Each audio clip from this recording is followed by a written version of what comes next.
연준이 금리 인하를 확정했습니다. 자, 내리긴 내렸는데 왜 시장은 조용할까요? 그리고 왜 리플은 오히려 약할까요? 아마 많은 분들이 요즘 가장 궁금해하는 지점일 겁니다. 먼저 큰 흐름부터 보시면 이번 금리 인하는 단순한 조정이 아니라 유동성 방향 전환의 신호입니다. 연준은 앞으로도 금리를 추가로 내릴 가능성을 열어두고 있고 정치 일정까지 합쳐보면 2026년 중간선거 전까지 경기가 꺾이는 그림을 만들 가능성은 거의 없습니다.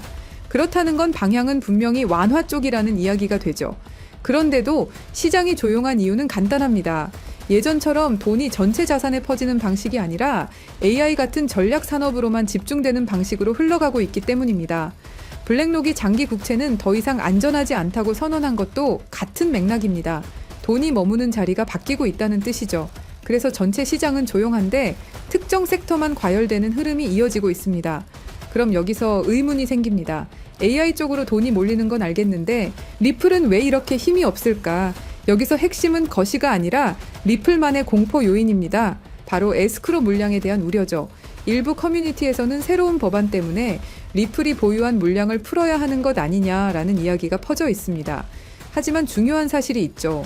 지금 법안이 리플 에스크로를 실제로 강제 매도하게 만든다는 공식 근거는 없습니다. 이건 확정된 악재가 아니라 가능성이 만들어낸 공포입니다. 문제는 시장이 이런 공포에 아주 민감하다는 점이죠. 그래서 개인 투자자들은 흔들리고 기관은 바로 그 흔들림을 이용합니다. 실제로 XRP ETF는 상장 이후 단 하루도 순유출이 없었습니다.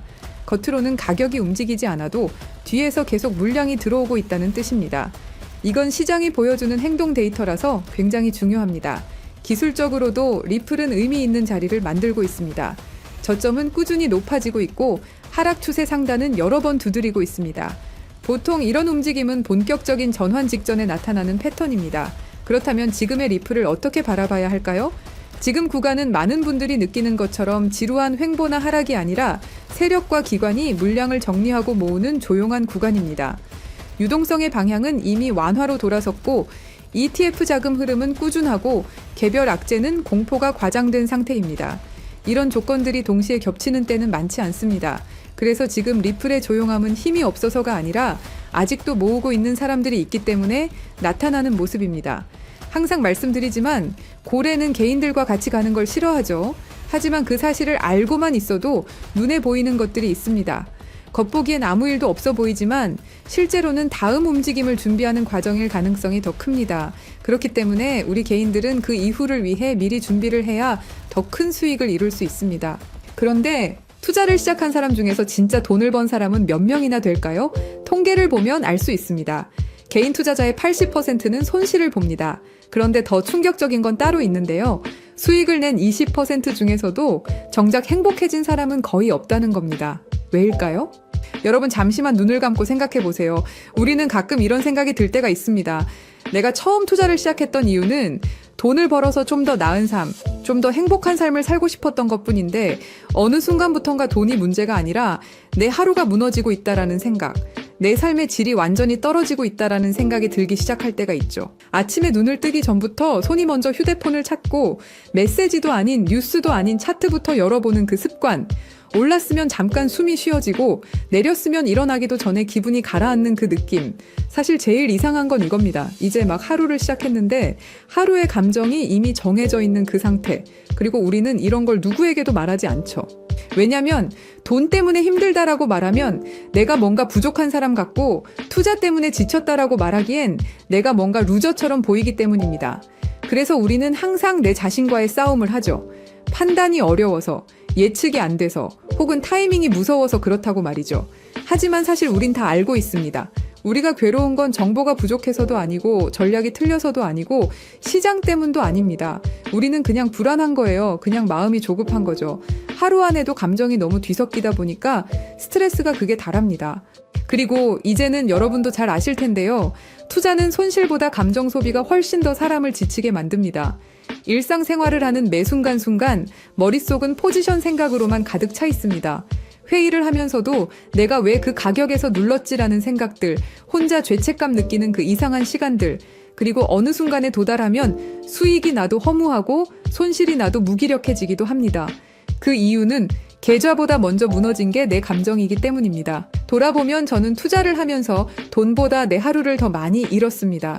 출근길, 집중해야 하는 업무 시간, 쉬는 시간, 잠들기 전까지 하루의 구멍마다 시장의 소음이 스며들었었죠. 그리고 어느 날 문득 이런 결론을 얻게 됐습니다. 아, 내가 필요한 건 돈이 아니라 내 삶을 지켜줄 기준이구나. 많은 사람들은 이렇게 말합니다. 공부하면 된다고, 지표를 알면 된다고, 정보를 많이 모으면 이길 수 있다고. 하지만 저는 다르게 봤습니다. 대부분의 투자 실패는 전략이 나빠서가 아니라 전략을 지키는 나라는 인간이 너무 쉽게 흔들리기 때문이었습니다. 공부한다고 조급함이 사라지는 건 아니죠. 지식이 많아졌다고 공포가 없어지는 것도 아닙니다. 오히려 정보가 많아지면 더 흔들립니다. 더 비교하고, 더 불안해지고, 더 급해지기 마련이죠. 그래서 저는 기법을 바꾼 게 아니라 사고방식을 바꾸기 시작했습니다. 시장은 늘 흔들립니다. 근데 흔들리지 말아야 할 건 차트가 아니라 나라는 것. 이 사고방식을 붙잡고 살기 시작하니 이상한 변화가 생기더군요. 뉴스에 덜 흔들리고, 폭락장에서 덜 겁먹고, 반등장에서 덜 들뜨고, 횡보장에서도 조급하지 않아졌습니다. 투자가 내 삶을 흔드는 게 아니라 내 삶이 투자의 기준을 만들기 시작한 거죠. 그때부터 투자는 돈 버는 기술이 아니라 내 삶을 정리하는 구조가 됐습니다. 그런데 문제는 이 사고방식을 지키는 게 인간에게는 너무나도 어렵다는 거죠. 왜냐면 사람은 늘 늦게 겁을 먹고 너무 빨리 희망을 갖거든요. 감정은 항상 뒤늦게 반응합니다. 무너지고 나서 무서워하고 오르고 나서 탐욕을 느끼고. 그래서 저는 한 가지를 고민했습니다. 내 감정을 아예 시장에서 빼버릴 방법은 없을까?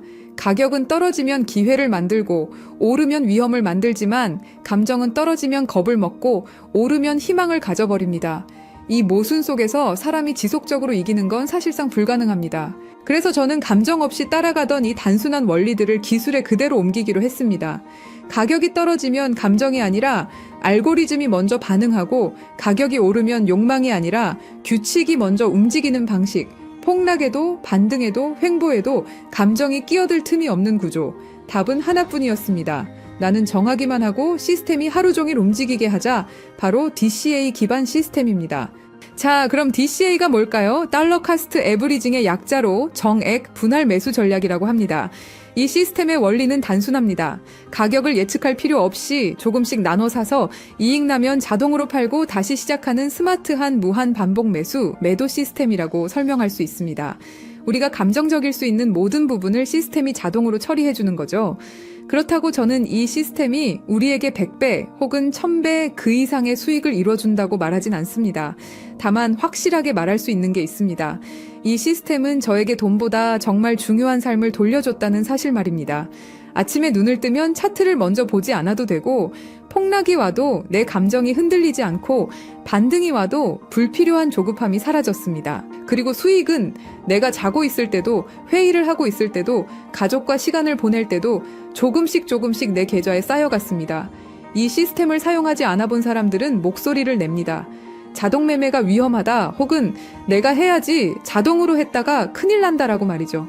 제가 여러분께 확실히 말씀드릴 수 있는 건 이 시스템은 누군가 대신 판단해주는 게 아닙니다. 여러분의 원칙을 여러분 대신 지켜주는 겁니다. 여러분이 정한 금액, 여러분이 정한 주기, 여러분이 정한 자산을 감정 없이 흔들림 없이 정확하게 실행해주는 역할입니다. 여러분은 여전히 주인입니다. 다만 행동하고 일하는 건 시스템이 24시간 운영하는 구조죠. 자, 다시 처음 질문으로 돌아가겠습니다. 투자를 시작한 사람 중에서 진짜 돈을 번 사람은 몇 명이나 될까라고 물어봤었죠. 저는 이제 이렇게 질문을 바꿔보고 싶네요. 투자를 하면서 진짜 자기 삶을 지킨 사람은 몇 명이나 될까라고 말이죠. 나의 하루가 시장의 기분에 좌우되지 않길 바랍니다. 나의 감정이 차트에 납치되지 않길 바랍니다. 흔들려야 할 건 시장이지 내가 아닙니다. 그 기준을 지킬 수 있는 방법, DCA 자동 매매 시스템.